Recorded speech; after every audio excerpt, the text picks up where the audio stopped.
For thousands of years, the Nile River has been the life source of Egypt and Sudan, two nations that have been around for thousands of years and have grown into one of the leaders in today's modern Africa. In a country that's mostly desert, the Nile River is the main source of water and life in Egypt. This is seen as most of the population density is centered around the Nile River and the Nile River Delta. Furthermore, the Nile holds most of the resources in Egypt and is a critical source of supplies for people. As you can see on the right, the Nile River watershed provides most of the water and resources for a large majority of Sudan and Egypt. Without it, these areas would most likely be desert and would be unable to support and sustain life. The Nile River consists of two different climates: the northern section, encompassing Sudan and Egypt, and the southern section, including the Ethiopian plateau.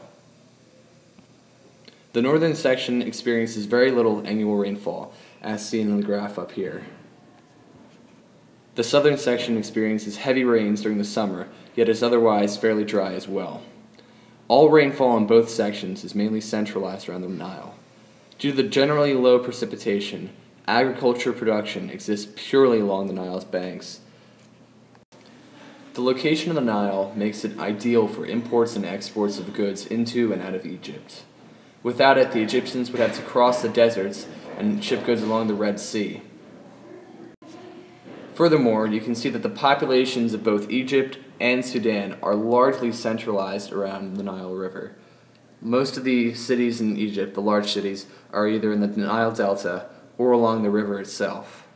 In Sudan, this is blatantly clear, with most of the cities in the northern part of Sudan and exclusively along the Red Sea or the Nile River.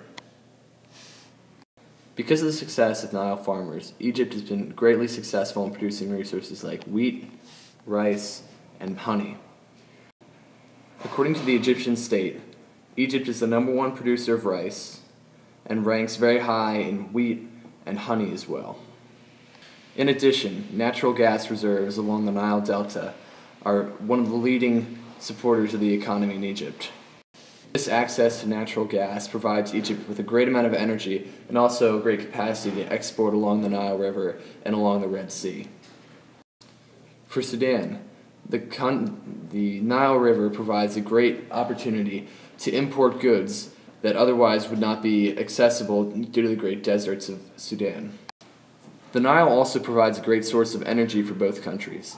Several dams have been built along the Nile River and produce a great amount of electric power. Egypt is largely powered by electric power, with 11% coming from hydroelectric sources. The Nile is also a great source of tourism for both countries, with many cruises traveling along the Nile River in Egypt and some in Sudan. With tourism as a multi-billion-dollar industry in Egypt, the Nile River is a critical part of Egypt's economy in both economic sense and in a social and cultural sense.